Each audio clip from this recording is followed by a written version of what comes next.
This is the Storyworks Roundtable, where we have conversations about craft, because becoming a successful author begins with writing a great story.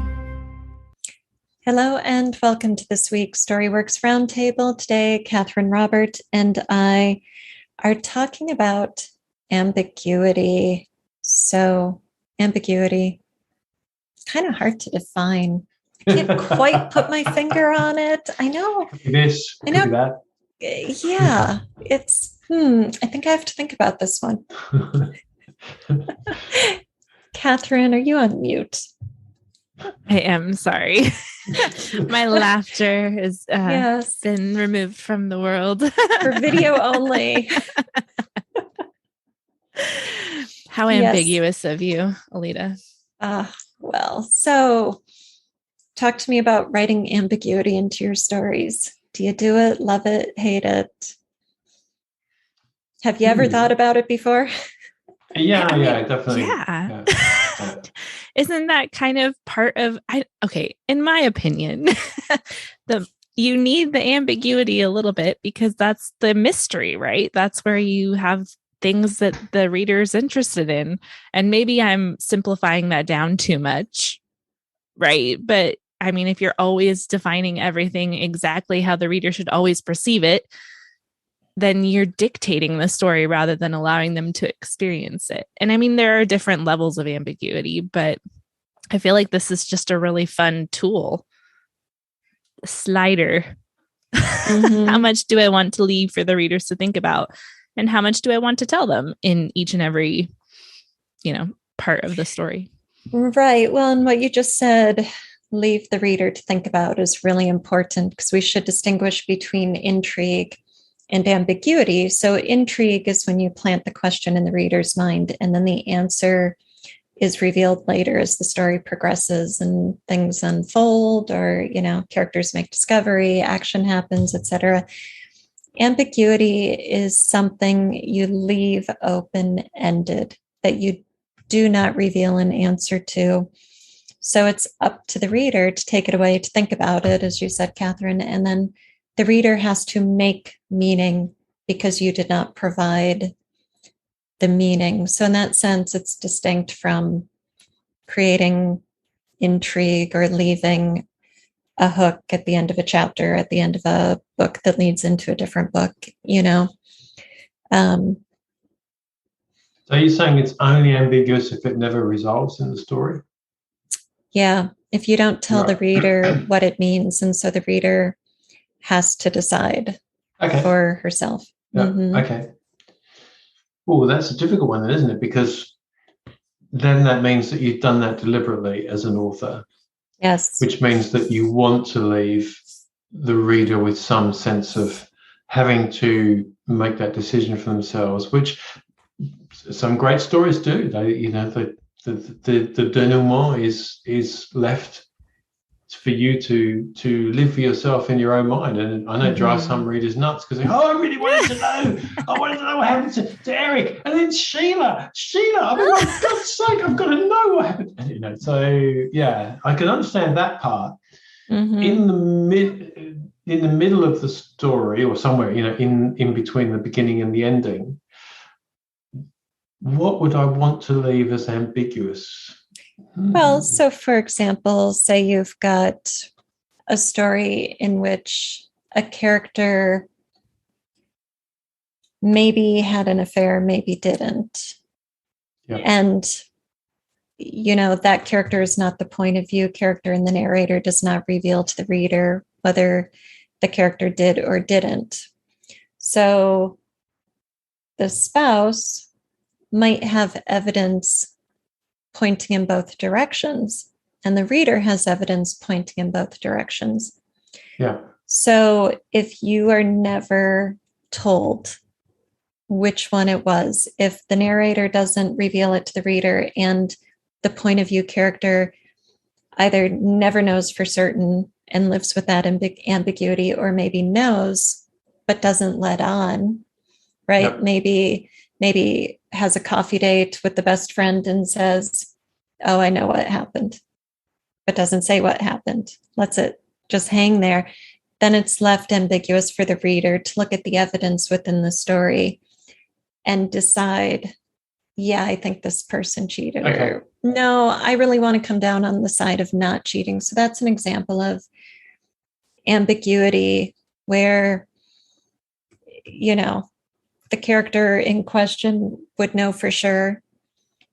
Depending on how you're playing your narrator, the narrator knows and isn't telling. The point of view character might know, might not know, but isn't telling. It's just left ambiguous. So we have to decide what the story means in light of our not knowing. Right. Yeah. Okay. So it takes quite a bit of, it feels like it takes planning, but I suppose that's coming from me being a very analytical plotter. And so I tend to write the things that matter.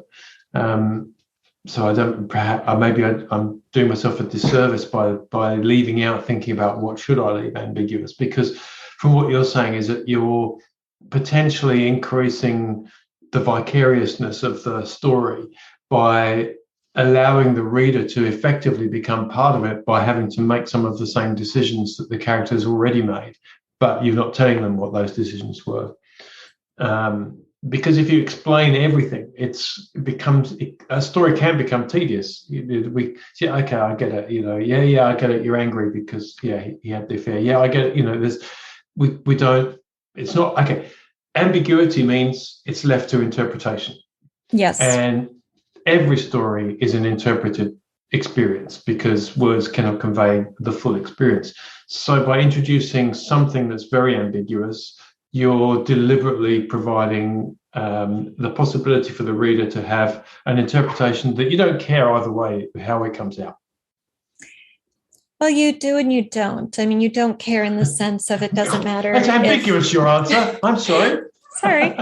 You don't care if the reader lands on side A or side B because both choices are equally valid, but you do care in the sense that you have crafted this choice so that the reader can only land on A or B, and you're leaving it up to the reader to pick. So if the story about the affair ends with the spouse leaving us hanging, like, did he or didn't he cheat? And the spouse says,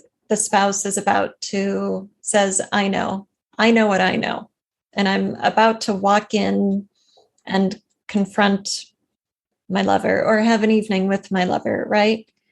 Well, and then you end the story. Does the spouse walk in and pretend total ignorance so that they can get on with their lives and just keep moving forward and not disrupt things? Or does the spouse walk in and say, you dirty lying cheat? Well, if you end the story there, the reader has to choose. And so then the reader becomes responsible for the story's ending in that way. And you have laid all the groundwork for that choice, but the reader can go back and look at the groundwork and say, well, the spouse has to confront him or the spouse has to get on with life, but that's still coming through the reader's lens and the reader's desires. Whereas, we're so used to, you get the climax, then you get the resolution, and those loose ends are tied up, and we're told what our protagonist does, and we're told whether it's going to be starting over or happily ever after. And when you have an ambiguous ending or ambiguous element, you force the reader to decide which way it goes. Yeah. This is reminding me of the book Where the Crawdads Sing by Delia Owens. And I know neither of you guys have read this yet, have you? Not yet. Okay. So I will attempt not to completely spoil it. But so the whole premise of the book is did this lady commit this murder, right? And you follow her from childhood through the event, through the trial. At the trial, and you don't ever know, did she or didn't she? You get all the evidence, you go through the trial, and she gets acquitted. You then follow her through to the end of her life when she dies. And in the last chapter, the author chooses to tell you whether she did or did not do it. I wish that she had not, because the story itself was finished And that one ambiguous element made it so much more fascinating for me to think about, but as a story, the plot line was complete. The character arc was complete. Like all of that was complete. The ambiguity didn't come from the end of the story. It came from the element within the story, right? That really ultimately did not matter whether she was guilty or not, right? Because she'd been acquitted, right? Yes. And that's what the story was about. Are you curious about group coaching for fiction authors? The new session begins next week, and I am accepting applicants ready to join a great group of writers. Group coaching participants love the consistent feedback loop while working on their novels and ongoing access to an experienced storycraft coach with a decade in developmental editing, teaching, and personalized coaching. Want to take a peek at one of our sessions? I don't know. That's what I'm struggling with. Is this enough to hold somebody's full attention? Okay, so stop asking, is this enough? And instead say, what if? So what if Leia gets the notice that the house is going to be seized? Well, she can leave Dan, she can confront Dan, she can, right? So come up with as many options as you can. Don't limit yourself. Nothing is weird, nothing is crazy, nothing is out of bounds, nothing is outrageous or ridiculous. Come up with lots of options. Okay. And then pick the one that's most exciting. And maybe you combine a couple, like she packs her bags to leave Dan, but she's not going to leave until she has a chance to confront him, right? So you put those two together. Dan comes home. She confronts Dan. She says this, he says that. And what happens? Well, they agree. They still love each other. They're going to work it out. She leaves. She kicks him out instead. Do that brainstorming. Come up with as many things as you can. And don't worry about whether or not it's enough. If you keep following the trail of what's exciting, what feels like it's got some momentum behind it, then you've already got evidence that it's enough, right? Do you want to have your concerns addressed and questions answered in real time as you work on your novel? Want to have a writing partner for support and accountability? Want to continually hone your craft instead of getting stuck in writing old habits? Then apply today for the new session. Details are at wordessential.com/fiction-group-coaching. If you have any questions, shoot me an email. I would love to chat with you. There are contact forms at wordessential.com and also at storyworkspodcast.com. Now back to this week's episode. Yeah. Yes, and I bet somebody told her, or she decided somewhere, and I haven't read it, and I'm not criticizing the author, but I'm imagining, hypothetically, somebody said, readers are going to be so mad if you don't tell them if she did it or didn't do it. So you have to include this. You have to put this in there. But that even if she take away the power of your whole narrative. It can just go that step too far. And then instead of being satisfied, readers like Kathryn are left a little bit disgruntled because I was a little disappointed. I was just, it didn't ruin the story for me. It was still a beautifully written story, Right. and I still recommend it because it was a wonderful book and a great experience. But those are the choices that we have, right? Like, do I leave this ambiguous? And I don't know that it would have ruined the experience for other readers. I mean, maybe, but I do kind of wonder why she made that choice. Mm-hmm. It's a curious one to me. Yes. Yeah. One of my stories that was published in Waterstone Review and can be read on my website. So Kathryn, I'll give you a link for the show notes. It's called The Herd, and it ends with this woman going out into the water of a swimming lake to intercept a man who's heading toward her children. And it ends at the point when she's about to she's in the process of intercepting this guy who's heading for her kids, and the story ends. And the editor at the journal asked me to rewrite the ending so that I see that interception play out. So I show it. So I did. And I gave it to her. I told her I didn't think that was what would work because I had already written the story and, processed all the possible endings and stuff. So I told her I didn't think that would work, but I wrote it, handed it to her. She read it. And then she said, nope, you're right. We're going with the original ending. Because when I've wrapped up that interaction and told the reader how it played out, it deflated the tension of the ending. It took away that emotional experience the reader was having. Instead of leaving the reader with that state, with that experience, it kind of popped the balloon. Yeah.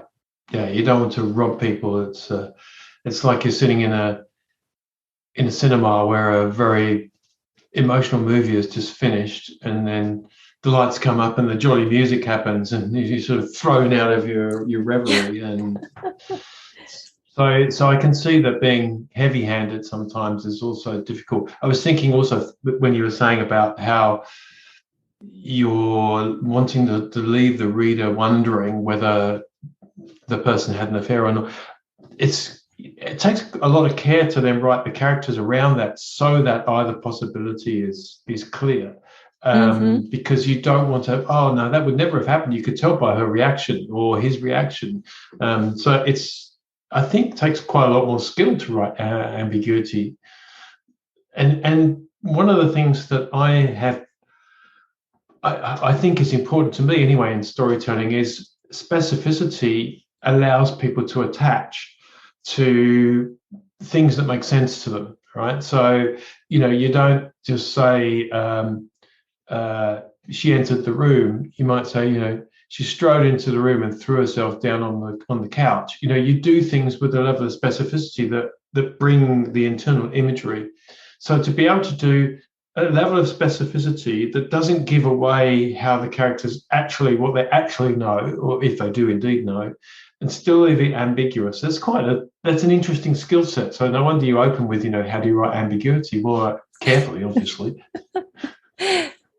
Yeah. Yes. I mean, that's true. I think what you're saying, Robert, is so true that it does take planning. And I think it takes revision as well, because when you get to that point of ambiguity and you choose, yes, this is what I'm going with, then you need to go back and make sure that you have done everything in your power to give the reader two equally viable choices so that it isn't just a truncated story, but it's something that the reader can really walk away from processing and exploring on their own, Right. So can the reader still live this part of the story and have either choice or choices make sense? And I suppose that's the thing, that's the test. And we all may differ in that respect. I mean, every reader has a different experience, which is why people debate ambiguous endings. Oh, no, that family went on to live happily ever after. No, they did not. The kid had to leave. There's no way, it's I think, if it's well done, it actually does create debate. Yes. Yeah. I just remembered I watched a movie recently called Nocturnal Animals. Have you heard of that? No. Yeah. It was interesting because there was a story within a story, and this woman's ex-husband, whom she hasn't spoken to in 19 years, writes a book, sends it to her. It has some creepy connections to her, and as she reads it, she's going through her own stuff in her second marriage. So the story within the story is the story in the book. It's the manuscript. So you're seeing that in movie form as she's reading it and how it's unsettling her.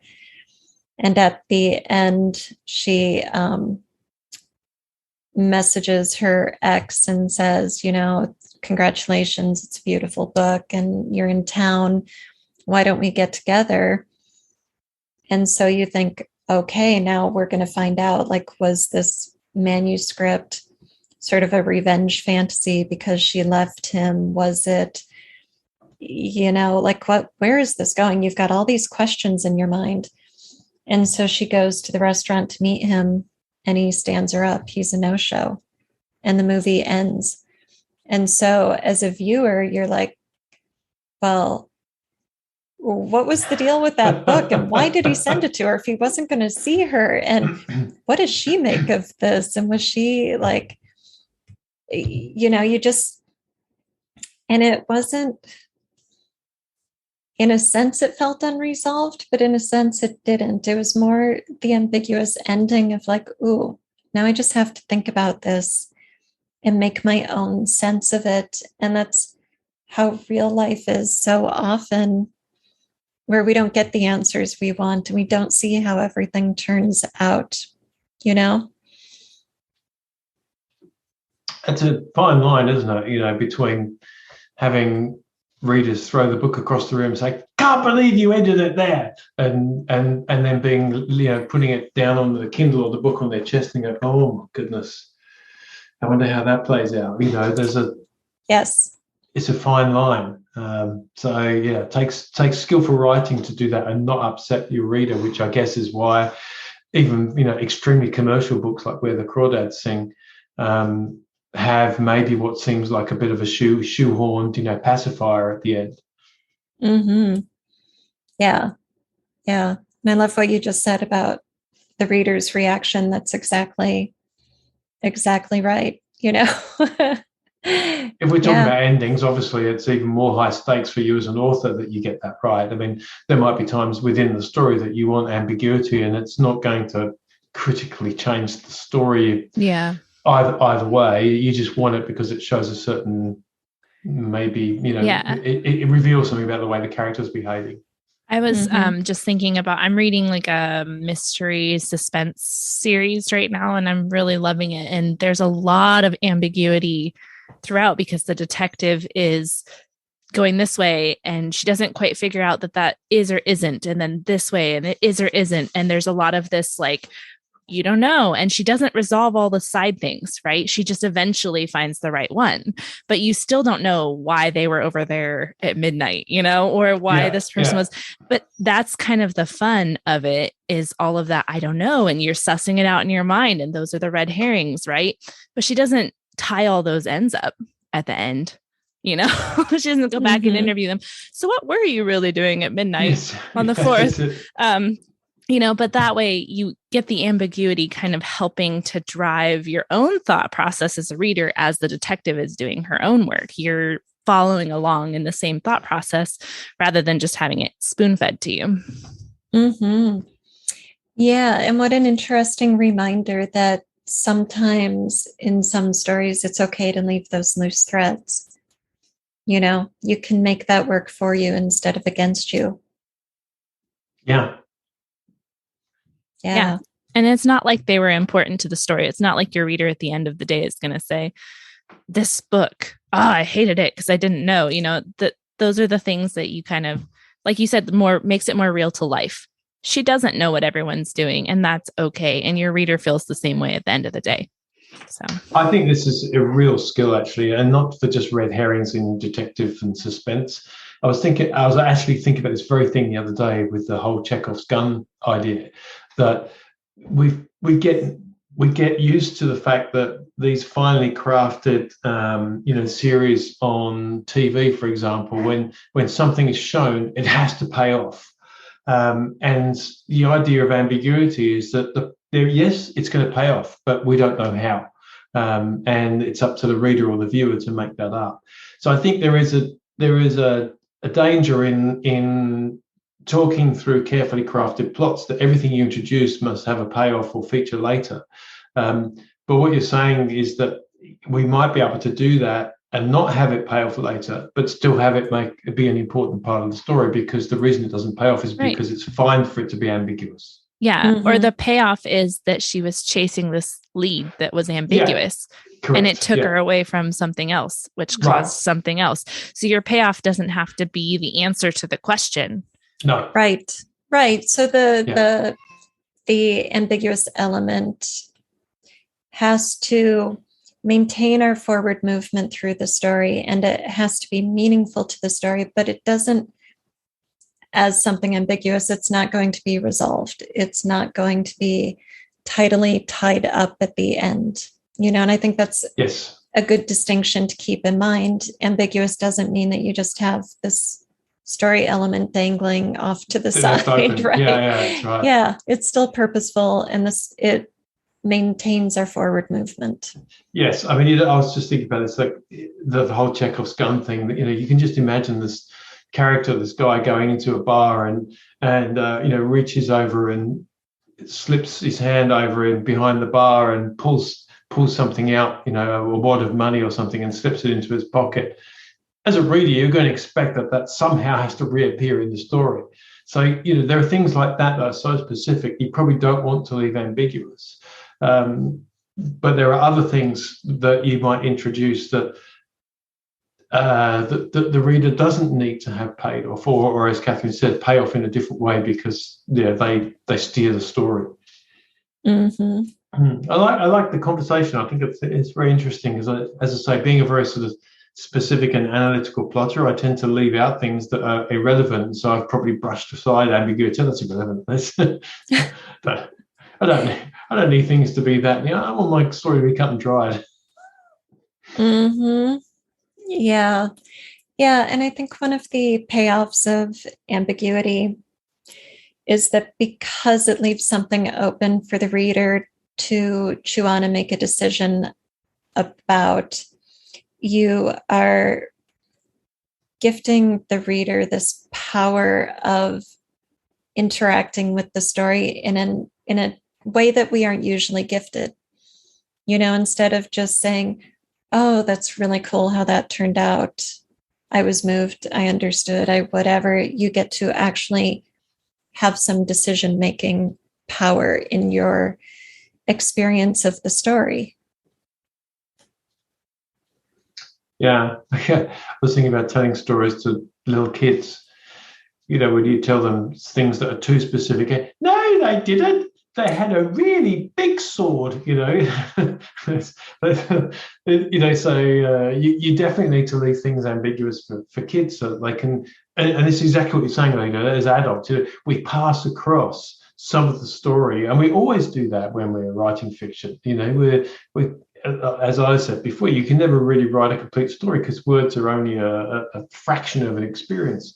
So by trying to be too dictatorial or specific, we come back to that thing, we're robbing the reader of some possibility of adopting some of the story themselves.